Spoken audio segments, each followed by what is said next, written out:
Hello friends, welcome to my channel. आज के इस वीडियो में हम पढ़ेंगे एंटीकोएगुलेंट्स ड्रग्स। तो चलिए देखते हैं क्या है anticoagulant drugs. Drugs that reduce the coagulation of blood in vivo, thereby preventing thrombosis in intact vasculature. जो ड्रग्स कोएगुलेशन को प्रिवेंट करते हैं ब्लड में, उनको बोलेंगे हम anticoagulant drugs. Anticoagulants indicated for prevention and treatment of thrombosis, especially in veins, that is venous thrombosis। जिसमें भी venous thrombosis है, venous thrombosis प्रिवेंट करने के लिए हम एंटीकोएगुलेंट ड्रग को देंगे। ठीक है। कोएगुलेशन ऑफ ब्लड और hemostasis। hemostasis is a complex process where there occurs sudden arrest of bleeding from damaged vessel। sudden arrest of bleeding from damaged vessel होता है, इसमें हम कोएगुलेशन देंगे। ठीक है। Blood contain both coagulation as well as coagulant anticoagulant factors and both the factors are in balanced state in order to maintain the blood in fluid state. All the factors are protein in nature, synthesised in liver and circulated. Any disturbance leads to coagulation disorder in the form of either spontaneous bleeding or intravascular thrombosis। Following injury to vessels, there is interaction between injured vessels, platelet and clotting factors। With injury to vessel or damage to endothelium of vessel, there occurs local vasoconstriction with platelet adhesion followed by platelet aggregation, forming platelet plug, which temporarily stops bleeding।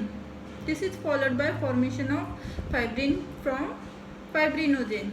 Formation of fibrin and platelets plug helps in long-term hemostasis।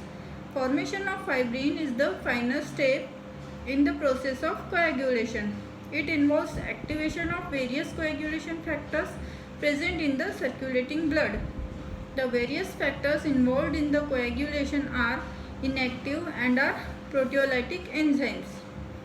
They are converted into active form by the proteolysis। A cascade of reaction occurs in which activation of one factor leads to activation of large amount of next factor। The process is continued till generation of thrombin, which activates circulating fibrinogen to fibrin formation।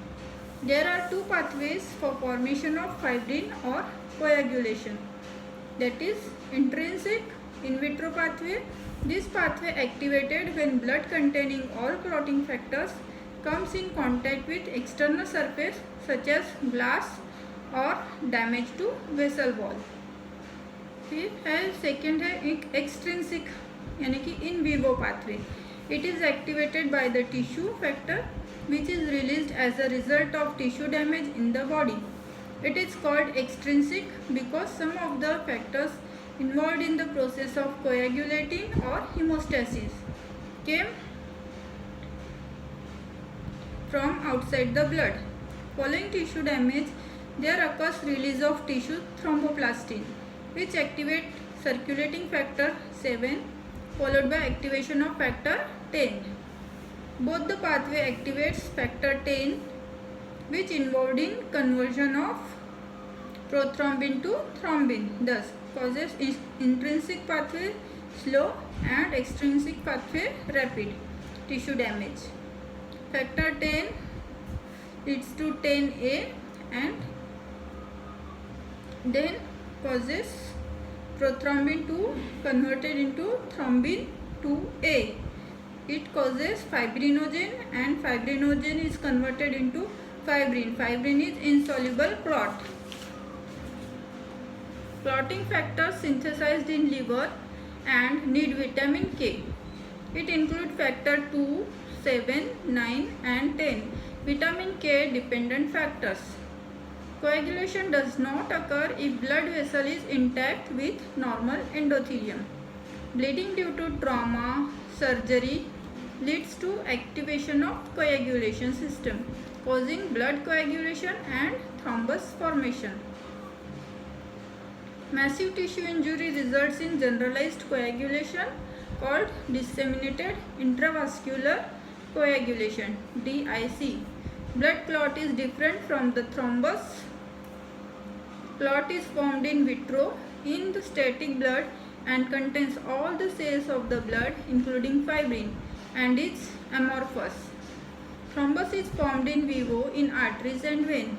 Its constituents include platelets and fibrin for arterial thrombus, while platelet fibrin RBCs for vein red thrombus. क्या है?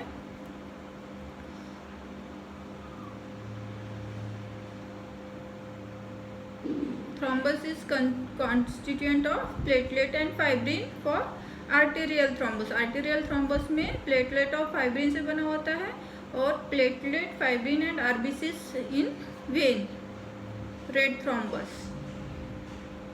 The development of thrombus in vivo can be prevented by using drugs such as for arterial thrombus, antiplatelet drugs. For venous thrombus, we use heparin and oral anticoagulants. Okay. For arterial thrombus, we use antiplatelet drugs, and for venous thrombus, we use heparin and oral anticoagulants. Clotting time, also known as cephalin clotting time or activated partial thromboplastin time, is prolonged if there is defect in intrinsic system.